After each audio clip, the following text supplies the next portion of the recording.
I would like to introduce our speaker tonight. Ambassador Linda Taglialatela is someone that I have literally known my whole career. She went from being one of those people that when I came in the door as a brand new itty bitty officer, I looked up and said, there she is. And over the years, she changed from somebody that I kind of feared and awed into a really good friend. And so I'd like to tell you a little bit about her and just to say how honored and pleased I am that she has come to Springfield to speak to us today. And I know that our sound system is a little bit challenging. So if you can't hear the presentation tonight, please get my attention and we'll see if we can do something with the mic. Okay, so Ambassador Linda Schwartz Taglialatela served as the U.S. Ambassador to the Eastern Caribbean from 2016 to 2024. That's 8 years. And for a State Department ambassador, that's a really, really long time. So I think she's going to talk to us a little bit about that. But she served 7 countries: Antigua and Barbuda, Barbados, St. Kitts and Nevis, Dominica, Grenada, St. Lucia, St. Vincent, and the Grenadines. So normal ambassadors usually serve in one country, maybe 2. She had 7 of them. So she's going to talk about that and what that was like. She served in a lot of other capacities. The thing that I've most appreciated of her over my career was how she used her experience and her expertise to take care of all the people that are part of our diplomatic corps. That means foreign service officers like me, who mostly served around the world, our civil service experts who serve most of their career domestically, and our Foreign Service national employees or locally employed staff who are hired and are resident in the countries where we all serve and who are experts. And so her background in resource management and her rise through our system to the very senior ranks enabled her to ensure that the right systems, the right procedures, the right structures were in place to take care of all of us as best as she could. A little bit about her background, and I'm going to make this short because what we really want is to hear from her. But she started out as a management analyst with the Government Accountability Office. She then moved over to the Office of the Inspector General at the Department of State, wherein she inspected over 45 embassies and consulates, evaluating their operations and providing efforts to improve their efficiencies and effectiveness. She had a lot of other assignments. Her overseas assignments included management counselor at the U.S. Embassy in Bern, and then she worked a lot in the Bureau of Human Resources, which the period that I was talking about. She was asked at that point to become a U.S. ambassador, and she accepted her assignment to those 7 Caribbean countries. She has received numerous awards and recognition for her performance. In 2004 and 2014, she was the recipient of a Meritorious Presidential Rank Award, and that's a big honor. She had lots of other awards throughout her career. She's a native of New York. She attended the State University of New York in Oneonta, where she completed a Bachelor of Arts degree in economics, and then she earned a Master's of Business Administration from the Virginia Polytechnic Institute and State University. So it's my pleasure and my honor to introduce Ambassador Linda Taglialatela, who is going to talk to us, have a conversation with us about the Caribbean, why that's important for our U.S. national security, and maybe she'll talk a little bit about Russia and China and what they're doing in the region. So Linda, come on up. Good evening. What a pleasure it is to be here with all of you tonight. Please allow me to thank President Joyce Narduli and my good friend and former diplomat, Kathy Johnson, for having me and for extending this opportunity to speak with you all this evening. To the entire World Council of Affairs members and the guests, thank you for choosing to spend the evening with me over a wonderful dinner and what I hope to be an even more meaningful dialogue. I have to say, having dinner tonight brought back very fond memories of my time in the Caribbean. Very nicely done, and my compliments to the chef. As Kathy so kindly shared, I'm Ambassador Linda Taglialatela. If you want to talk to me, you can call me Your Excellency. You can call me Madam Ambassador. You can call me Ambassador Taglialatela if you can say that, or you can call me Linda. I answer to many things. I was very fortunate to be able to spend 8 years in the Caribbean, and I would like to share with you my experiences and my thoughts on our relationship with the Eastern Caribbean and its challenges. I'd like to briefly note that as of last year, I retired from government service, and therefore the opinions I share today are my own opinions and do not reflect the official position of the United States government.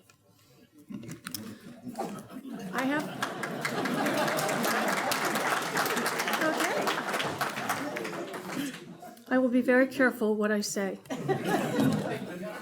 You don't have to be. Oh, okay. As was said, I had the privilege of serving the United States in 7 small Caribbean islands, and Barbados, Antigua and Barbuda, Dominica, Grenada, St. Kitts and Nevis, St. Lucia, St. Vincent, and the Grenadines. The Eastern Caribbean, as you can see by the handouts on the table, are very small island nations. Each is small in area, each is small in population, and each has its own distinct formation and character and history. And I'd like to spend a moment to briefly tell you about the physical realities of this region, because I believe you must have a functional understanding of the place before we can actually talk about the challenges that they face. Islands like Dominica, Grenada, and St. Vincent and the Grenadines were formed by volcanic activity and continue to be shaped by the same tectonic forces slowly shifting beneath them today. Islands like Barbados, where our embassy is headquartered, is mostly made of coral limestone, shaped over thousands of years by the sea rather than volcanic activity. That geology affects everything from its water supply and agriculture to its coastline and vulnerability to rising seas and stronger storms. I share this not as a geographic lesson, but because the physical makeup of these islands directly shapes the economic and foreign policy choices their governments face every day. When we talk about debt, climate, or external pressures, it all starts there. During my tenure, several defining challenges shaped our work across the region, and I share them to illuminate the daily realities of these countries and the areas where continued U.S. cooperation matters most. First, let's begin with the financial picture. Throughout my time there, I witnessed firsthand the unwavering determination of each country as they grappled with their unique set of challenges. Small island states can always use additional financial resources, grant opportunities, and private funding, but no challenge is more structurally consequential than the debt across each island. The Eastern Caribbean did not arrive at high debt levels overnight. The trajectory was built over decades through a combination of factors that are most important to understand: heavy dependency on single-sector economies, vulnerability to natural disasters that wipe out years of fiscal progress in a single storm season, and the cost of building and maintaining infrastructure on small islands with no economies of scale. The islands relied heavily on tourism to generate revenue. When COVID hit, tourism ceased. Hotels closed their doors, restaurants shut down, and the service sector went out of business. By 2020, public debt across the Eastern Caribbean sat at nearly 88% of GDP. What this means is that the governments had very little fiscal room when a shock hits. In most cases, the debt burden was so high that there was little room to maneuver or to recover. USAID. For more than 6 decades, the American people, through USAID, partnered with individuals, communities, and governing institutions in the Eastern Caribbean, helping them address challenges across the board, from education to health, from clean water to improved infrastructure, from citizen security to environmental protection. The programs USAID led across the region were not abstract. The U.S. presence was highly visible and provided solutions for pressing issues. USAID provided early warning systems that gave families in St. Vincent time to evacuate before a volcano. USAID led the drainage projects that kept Barbados roads open after severe storms. USAID assisted educators who taught second graders how to read at an advanced level because of the investment the American people made in their future. And now, with the effective dismantling of USAID, those investments are at risk. I want to be clear, this is not simply a foreign policy concern. When the United States steps back from its sustained engagements in the Eastern Caribbean, others move to fill that space. I'd also like to talk about a subject that some of you may not be aware of, the Citizenship by Investment program. 5 Eastern Caribbean nations operate these programs, commonly referred to CBI. These programs allow foreign nationals across the globe to obtain citizenship in exchange for qualifying investments, typically through contributions to a national fund or investment in real estate. They represent a meaningful and, in several cases, essential revenue streams for these small island economies. The programs attracted scrutiny from external actors seeking alternative pathways into the region and into broader international financial and travel systems, raising real concerns about national security and illicit financing. Unfortunately, a few cases led to bad actors acquiring CBI passports from these countries and attempting to travel into the United States. Since then, we have continued to work in tandem with all 5 CBI countries, advancing the security of their programs. Just as a footnote, this past December, the United States imposed travel restrictions on Dominica and Antigua and Barbuda, citing concerns that their CBI programs were being used by adversary nationals to bypass existing visa controls. It is my view that the relationship we have with the Eastern Caribbean is one of the most important diplomatic ties we must sustain. These are our neighbors, our partners, our long-term friends, and our fellow democracies. From a security perspective, the region sits along vital maritime routes that carry trade, energy, and security operations directly to the United States, making it essential to both our economic stability and national security. Politically, these countries help shape international outcomes. They often stand with us in multilateral spaces like the UN, influencing regional coalitions and collectively carrying real weight in the global institutions. Culturally, their ties are deeply rooted. Eastern Caribbean communities have long been a part of the fabric of America. One sentiment I often heard while leading the mission in Barbados was, quote, "When America catches a cold, the Caribbean sneezes." It is a simple phrase, but it captures the reality of our relationship. Our economies, our systems, and our futures are closely linked, and the effect of a U.S. decision often felt across the region in real time. That is why sustained engagement with the Caribbean is not optional. It is essential for regional stability, economic resilience, and U.S. national security. Now, I understand that these are the things you're really interested in. I have identified, in my opinion, the 4 defining challenges facing U.S. and Eastern Caribbean relations. Historically, the Caribbean has always viewed the United States as their partner of choice. There are many things that they wanted from us. They wanted our military expertise and training. They wanted our help with technology. They wanted our help in various sectors. But the big issue is that there's shifts in U.S. engagement priorities.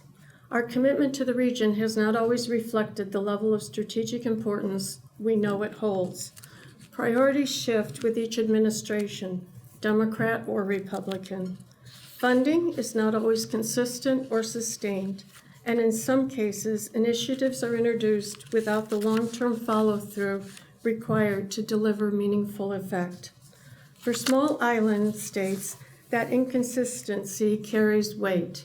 It shapes how commitments are interpreted, how partnerships are evaluated, and ultimately how trust is built or eroded over time.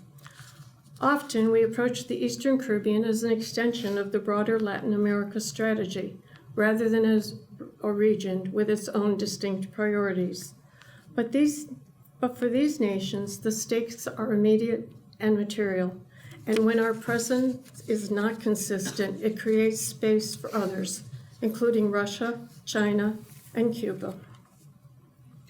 Second, I would argue that the expanding influence of Russia and China in the Eastern Caribbean is one of the most crucial challenges to the region today. The actions of China and Russia in the region are sustained, intentional, and have become part of the day-to-day reality in the Eastern Caribbean. China, in particular, has shown an ability to move quickly, bring forward significant financing, and maintain a consistent and viable presence on the ground that strengthens both access and influence. And this is not limited to government relations. It shows up in public spaces, across media, infrastructure, and long-term development efforts. In places like Barbados, even small, consistent signals, whether through messaging or viable investments in local media, can have outsized impact on how people understand who is present and who is truly invested. At the same time, governments across the Eastern Caribbean are managing a complex set of pressures.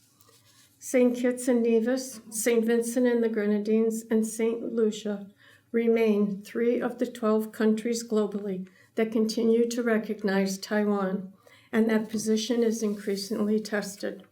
For those countries, engagement from China is not passive. Again, it is deliberate, sustained, and designed to shape decisions over time.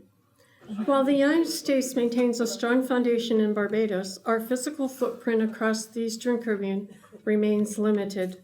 While we have not yet expanded our physical presence beyond Barbados and Grenada, other actors have. China, for example, has made deliberate and highly visible investments across the region. In Antigua and Barbuda, the new Chinese embassy is hard to overlook. It's massive in scale, prison-like design, and highly level security presence signal more than diplomacy. It signals long-term intent. This expanded presence is not limited to infrastructure. It shows up in how quickly China responds to financial requests, how consistently they maintain visibility, and how active they are in the day-to-day activities of host nations. For small islands, states, managing real financial constraints, that matters. Offers of financial assistance from nations like China often come at vulnerable moments when governments are balancing immediate needs with limited options. Russia's footprint is far smaller than China's, but is strategically meaningful as a signaling tool and as an anti-U.S. government proposition. Russia's influence in the Eastern Caribbean is much more targeted but less visible, but it remains a growing concern with the broader political landscape. You may be aware that Russia is very active and has footings in Cuba and Venezuela and Nicaragua, but they spend time now in the Eastern Caribbean. While they operate differently, Russia contributes to the same overall dynamic, leading to more pressure on small islands, nations, to navigate this game of diplomatic chess. In one case, a China-linked company proposed a correctional facility in a Taiwan-recognizing country. This caused quite a problem for the island, and ultimately, it was halted after the concerns were raised by a number of groups. In another instance, that same network pursued a hotel development that remained largely underutilized before shifting its focus to St. Lucia, a country that has changed its diplomatic recognition before and is often viewed as more susceptible to renewed pressure. These are not isolated cases. These are just examples. They reflect a broader pattern of steady, intentional positioning from these actors. And this is the environment Eastern Caribbean nations are navigating. They are not simply choosing between partners. They are managing immediate economic realities, long-term development priorities, and increasing geopolitical pressure all at once. Which brings us back to this simple point. Presence matters, consistency matters, and credibility is what determines who these countries turn to when it matters most. Because in the Eastern Caribbean, relationships are not built in a single moment. They are built over time, and they are tested when it counts. The Eastern Caribbean sits along some of the most heavily trafficked drug routes in the Western Hemisphere. Narcotics moving from South America towards North America and Europe pass through these waters, and the communities along those routes pay a real price for it. I have to say that part of the problem is that these routes are very porous around the islands. They do not have large navies. They have very few vessels. And it's very hard on any given night. If 10 go-fast boats go through the Caribbean, they'll be lucky to catch 2.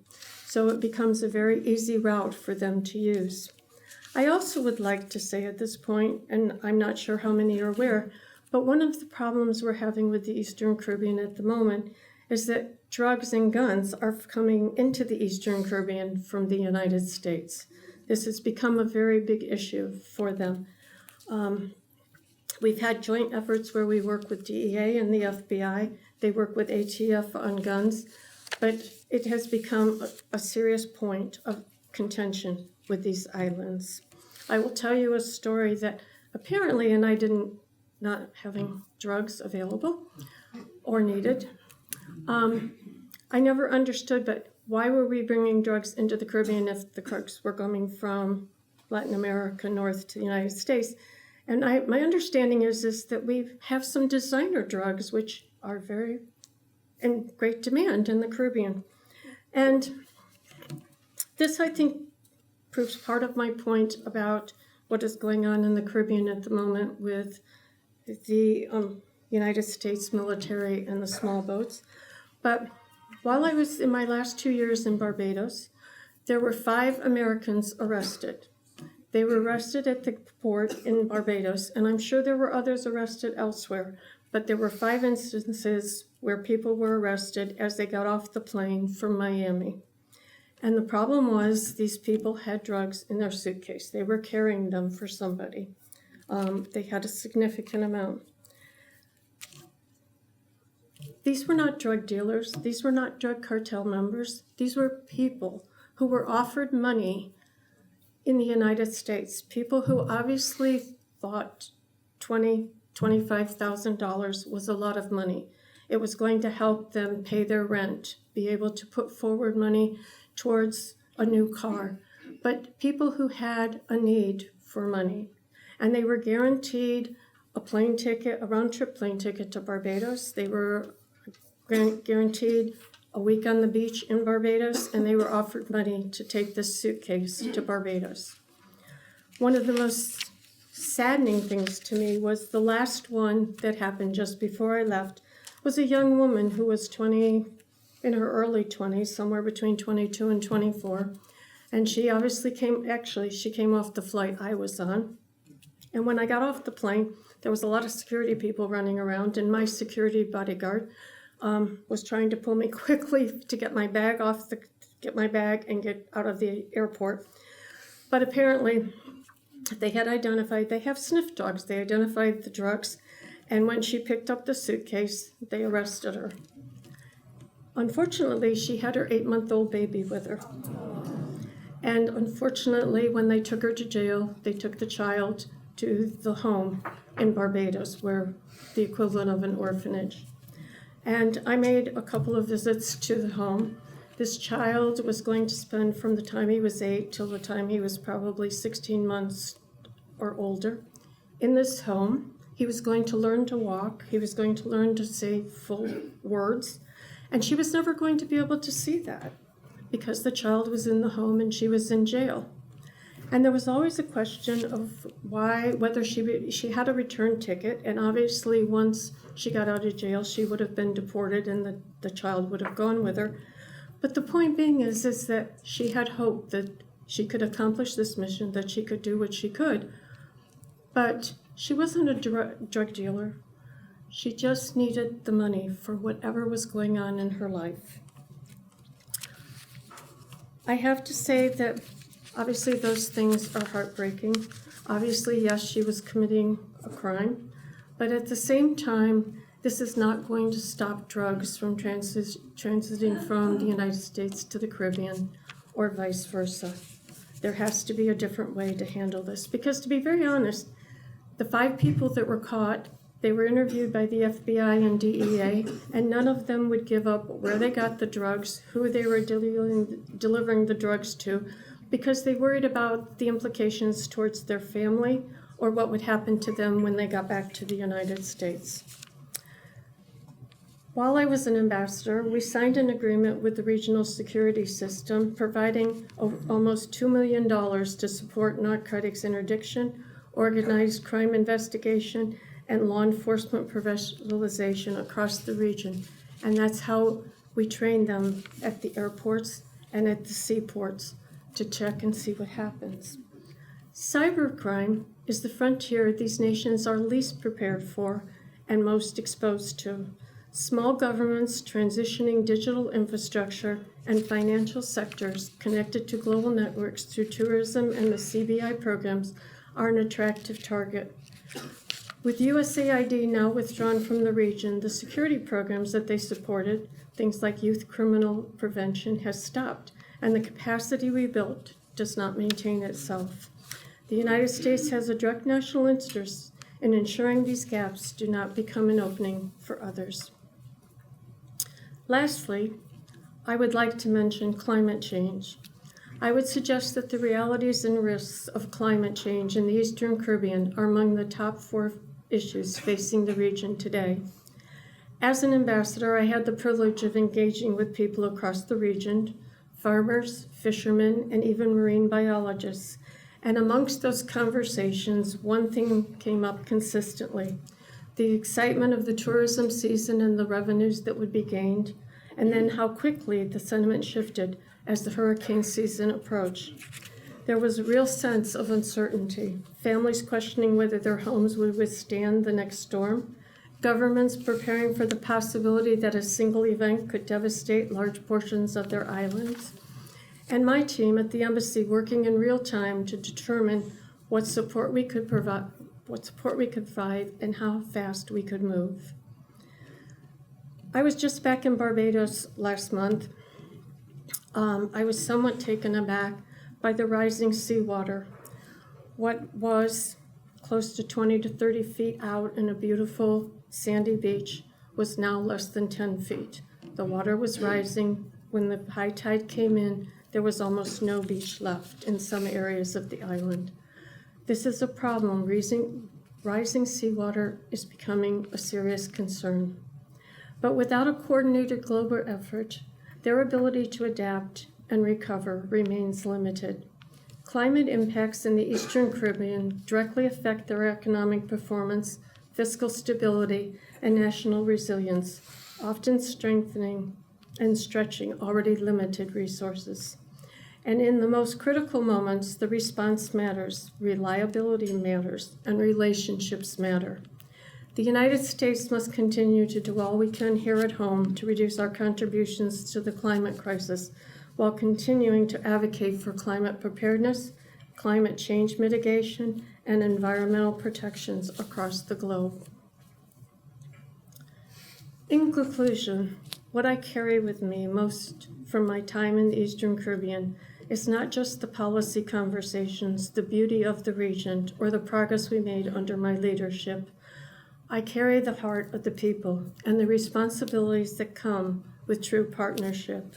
Across the region, there is a constant balancing act between opportunity and uncertainty, between growth and resilience, and between immediate needs and long-term stability. I am encouraged that the United States will continue to prioritize its partnerships in the Eastern Caribbean with a clear focus on advancing prosperity, strengthening long-term security, and upholding our shared democratic principles. Our consistent and active presence in the region is critical to securing our collective futures. These people are not just our neighbors, they are not just our allies, they are our friends. And together we will shape the future of this region together. Thank you.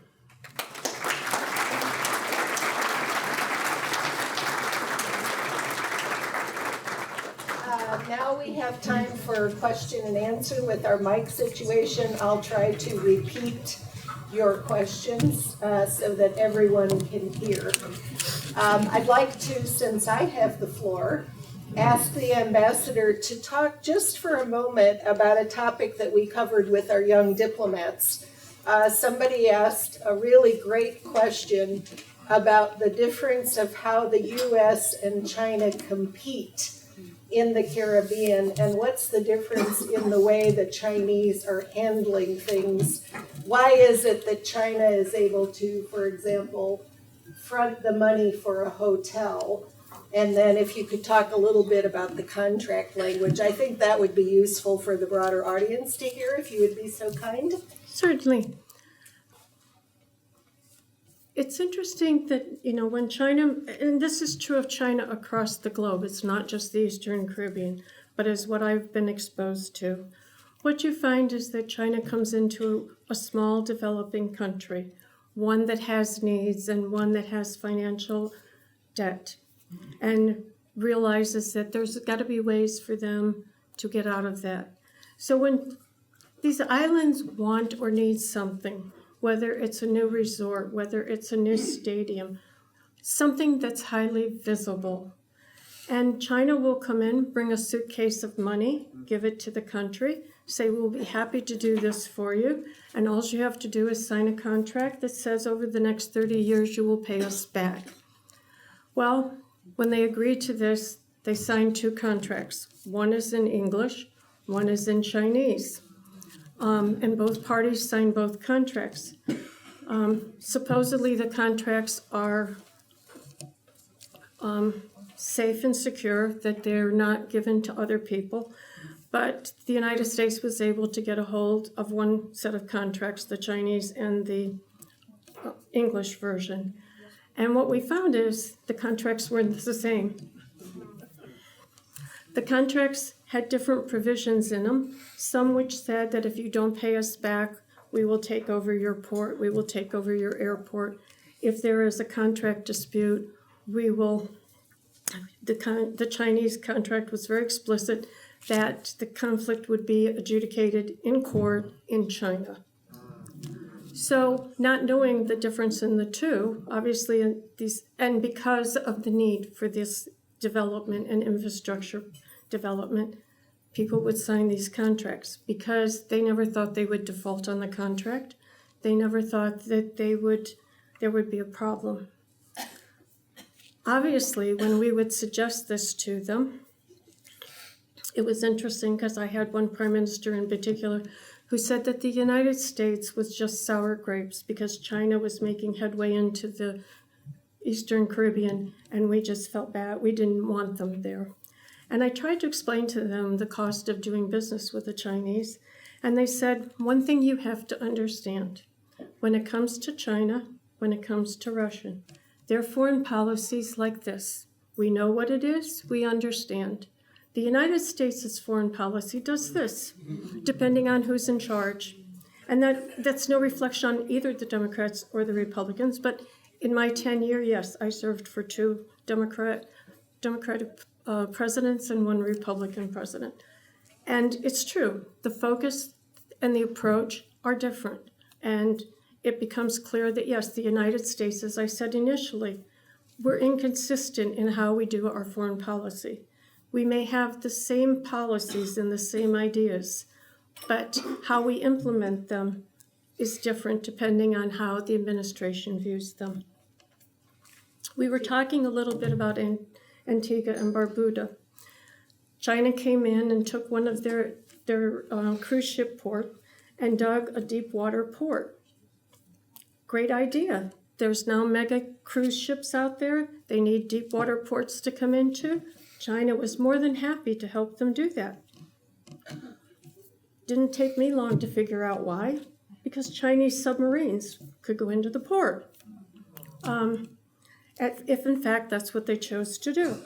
So I think that we looked at China from the standpoint of always having an agenda. They wanted to make inroads. They wanted to get closer to the United States. And I think that we, as Americans, obviously we didn't take suitcases into any country. We didn't build hotels, we didn't build stadiums, we didn't build hospitals. We tried to work with them to find American companies that were willing to do that. What we did do is that we did sit down with them and we identified the things they did. And through our military, through our law enforcement people, we provided them technology. We provided them with equipment and things that they needed to help them take better care of their country. And I have to say that the people in the Caribbean are very proud people.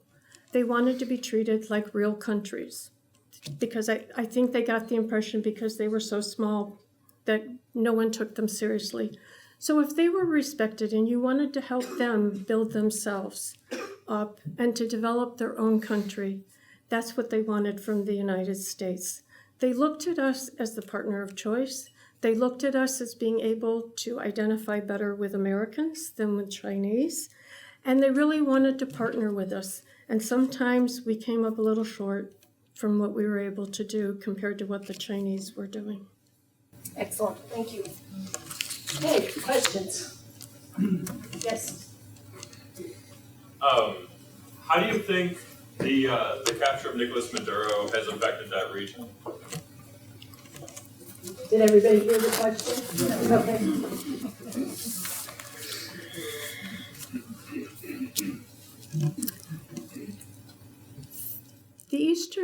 Most countries, including the Eastern Caribbean, and probably many of the countries in the Caribbean, believe that each country's internal politics should remain inside the country, that other countries should not get in the way. It's the same policy that people viewed towards Cuba. Venezuela and Cuba were both very strong advocates and supporters of the Eastern Caribbean and the Caribbean as a whole. So they were partners, they were friends, they respected each other, and Venezuela did some really good things for people. During the oil crisis, Venezuela provided oil directly to the Eastern Caribbean. So there were things that they believed themselves to be partners, and they took great offense to what the United States did. I think the other part of this is that, and this goes back to my whole philosophy on drug trafficking, I don't know how you stop drugs. But my personal opinion is that capturing Nicolas Maduro and bringing him to the United States is not going to stop drug trafficking. There are drugs going to be coming to the United States. There are a lot of people who believe that Nicolas Maduro is a dictator, that he abused people, he actually killed people and harmed people in his country, and that he was not a respected leader by the community. But it was not for us to say as the United States. So I think that while we succeeded in helping to move forward by getting him out of there and giving the people of Venezuela an opportunity to readjust where they wanted to be, who they wanted to be their leader, and all of those things, I don't think that we ended the drug problem. I don't think that we solved the problems that Venezuela is facing, and that people across the globe thought we had no right to do that. Okay, I'll repeat that for everybody. The question is that the last speaker that we had talked about Russia and China, and the ambassador has been talking about Russia and China. In her opinion, which is most dangerous and why? I have to say that's a very interesting question. I truthfully believe, because of the amount of time China has been in the region, the amount of expansion they've done in the region, I think China is more dangerous. They tried to take over the Panama Canal. They were actually big supporters of Nicolas Maduro, and I think that now they're trying to readjust the relationship in Venezuela. They continue to push in the Caribbean to take over more islands. As I mentioned, there are only 12 countries globally that recognize Taiwan, and obviously they're pushing Taiwan, trying to push Taiwan out. I think when you look at the war in Ukraine and Russia, when you look at the war in Gaza and Israel, when you start looking at all of the things going on, this is opening the door for China to invade Taiwan, something that they want to do. So that's something that is fearful to all of us. We have relied on Taiwan as a trading partner, particularly in technology. And at this point, I think it would be a disaster if they actually invaded Taiwan and took over.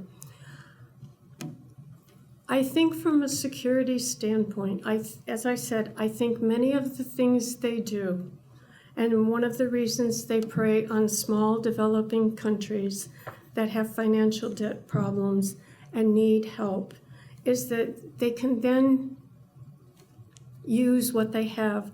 Right now, they have cranes in they have put container cranes in 24 ports across the world. Well, if you start handling the logistics of those cranes and you have computer systems, this opens up a whole new door of cybersecurity or cybercrime for the Chinese getting into people's information, being able to watch and see what they're doing. And I think we're very concerned. I will tell you, I was one of, I don't know how many, but millions of federal workers whose background checks, which were in an Office of Personnel Management computer, were hacked by the Chinese. They had all sorts of information. They knew who I was. They knew who my family was. They knew where I had lived. They knew where I was going.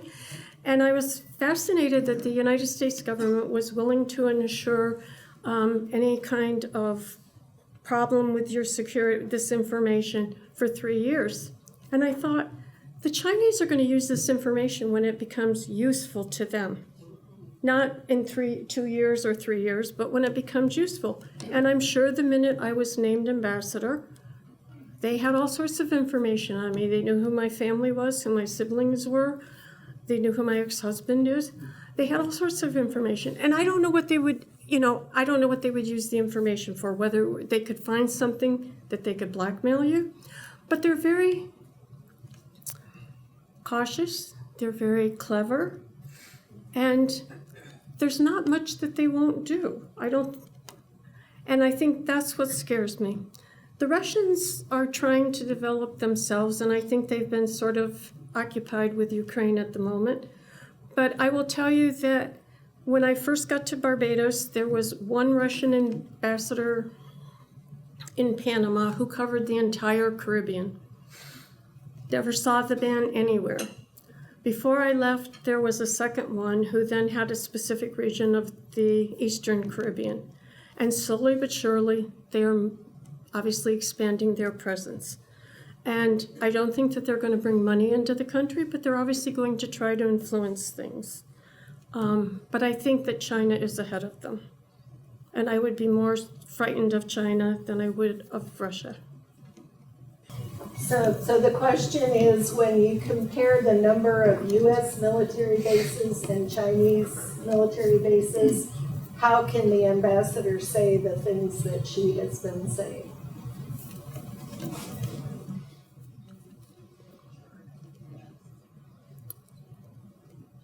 For a start, yes, we have multiple military bases. We have not invaded anyone. We have not done anything to influence decisions. It's not only the Chinese military that is to be concerned about. It's the Chinese government, which is much larger than the Chinese military.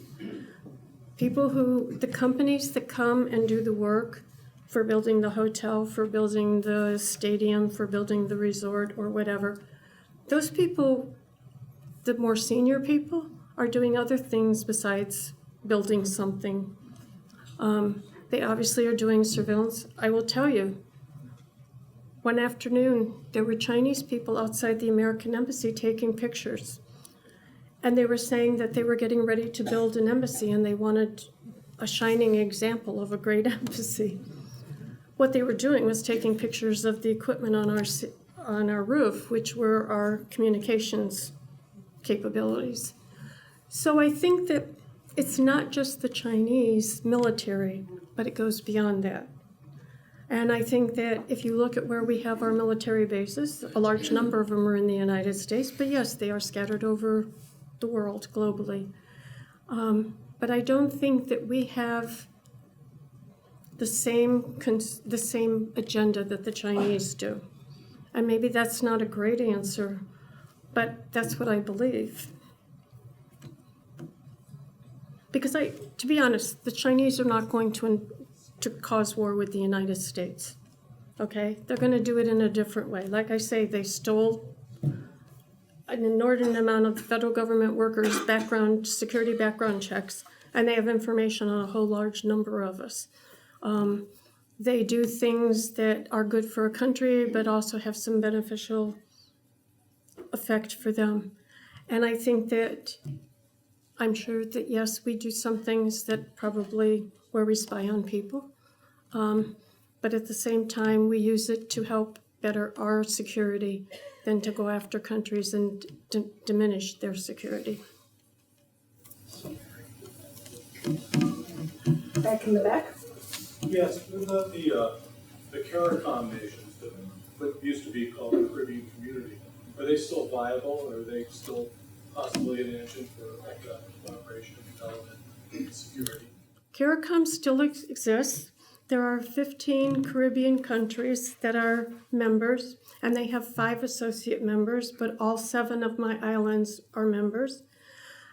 There appears to have been some disconnect amongst the CARICOM members because there are some countries that are rich and some countries, like mine, that have issues with debt and finance. I have seen where this administration has taken the approach that rather than deal with CARICOM as a regional organization, they choose to deal with individual countries on a bilateral relationship and in some ways diminish the abilities of CARICOM. I will say that the Secretary of State, Marco Rubio, did go to the CARICOM meeting in St. Kitts a month and a half ago, and he did meet with CARICOM. He made a speech. He did some bilateral meetings, but he talked about the United States' agenda, what we wanted to do, how we wanted to do it. And he was very clear about the approaches this administration was going to take and was seeking support from CARICOM, which did not come. So the question was, what percentage of these islands' economy is based on tourism, and it might vary? And corollary that with Cuba, what might be applicable there if things change? For the 7 Eastern Caribbean islands that I was accredited to, the most significant part probably, somewhere between 75 and 85% was tourism, hospitality. There's very little, there are no minerals, there's no resources that anyone would want. And they relied very heavily on tourism. And of course, any impact to the tourism, like whether it's a hurricane, whether it's COVID, whether it's disastrous storms that wipe out parts of their islands, that impacts their ability, their economies. There has been a push by some of them to look at other things that they could do. There are call centers that obviously are attached to the United States businesses. There is some exploration of geothermal, ways of creating better energy. So they're looking at expanding, but the bigger problem is for any company, an American company in particular, wages are high. The skill level, it takes a lot of training. You have some people who are very well educated, and then you have a lot of people who basically may have made it to high school. So finding things that those countries can do is much more difficult. And they've been very successful in the most part with tourism. If you look and see, obviously there are more and more cruise ships going through the Caribbean. Obviously they're looking at building more hotels and resorts to get people to come. So they keep putting more eggs in the single basket. And for Cuba, if we normalize it with Cuba, would that be a problem then for their tourism, you think, eventually? There does not seem to be, at least in my perspective, it does not seem to be important to the United States to get any closer or to regularize their relationship with Cuba at this point. We are having, I didn't raise this, we're having a problem with some of the Caribbean islands, my Caribbean islands, in that there are Cuban medical missions going into those countries because there is a shortage of doctors and nurses. As I was explaining to Kathy earlier, medical profession is at the basic level. Doctors can perform first level or first responder work. Anything that requires some kind of a specialist, you actually have to, we would evacuate people out of the country. Any woman that got pregnant while she was in Barbados, we encouraged them to leave and go home, because if you had the baby and it worked, everything went well, it was great. But the minute something went wrong, we had to get you out of there. And there was obviously times when that wasn't going to be feasible. So they liked having these Cuban medical people come. They have an incredible medical school in Cuba. They would bring these medical people in to help supplant what's there. They brought a lot of medical nurses in because there's an incredible shortage across the Caribbean of nurses. So we, the United States, looked at this because we did not pay the nurses and doctors. We paid the Cuban government, who then in turn paid the doctors and nurses. And what we believed, and from the limited conversations these doctors and nurses had with Americans, it was clear that they were being paid minimal wages. And we believe that this was like almost equivalent to trafficking in a person. They were being trafficked to another island to work and not being paid what they deserved. So we have gone back to the Eastern Caribbean countries and suggested that they stop. And that we would impose visa restrictions on countries that continue to use the medical missions from Cuba. Of course, the islands are obviously balking at the moment because this to them is something that is needed in their country. They need the support of these medical professionals. So it's kind of a standoff at the moment. But yes, Cuba, I'm not sure at the moment we're going to regularize our relationship. So the question was, does the ambassador think that the Chinese hope to set up a military base in the Eastern Caribbean? And if so, which of the 7 countries might be most open to that possibility? My personal opinion is that, no, the Chinese are not interested in putting a military base there. They want to have access in case they want to bring submarines or ships into the area. But I think they believe that what they're doing with all the other things, the economic assistance they're giving to these islands, that it's not necessary. And I also believe, in my heart of hearts, that the Chinese do not want to have a war with us. They don't need to have a military base in the Caribbean. They want to be able to have places where people can refuel if they're going to send submarines or ships. They want to have places where they can continue to influence these countries and possibly take efforts to become the lead partner of the Caribbean rather than the United States. But I don't think that would be a military base. I think I have heard, I have not seen firsthand, but I have seen where government officials take kickbacks or get rewards from the Chinese when they sign contracts. So there's always the opportunity that, yes, people are going to be willing to do things. And do I have one particular country? No. I mean, I just think they will identify the most vulnerable at the moment they want something and decide how to proceed. Okay, so the question is, what specifically are the Russian and the Chinese doing in Cuba right now? And I would also remind all of you that we, I think it was about 2 years ago, had an ambassador talk about Cuba. So if you want a refresher on that, you're welcome to answer. But go back, that is posted on our website. Well, unfortunately, I only know from the perspective of my 7 islands the relationship they had with Cuba. I do know that at the beginning of the Ukrainian-Russian war, and we started supporting Ukraine initially, that Russia set in one of its big carriers and one of its nuclear submarines into Cuba to make a statement. I assume that both China and Russia are providing strong support to Cuba. They're providing them some financial assistance where the United States has not.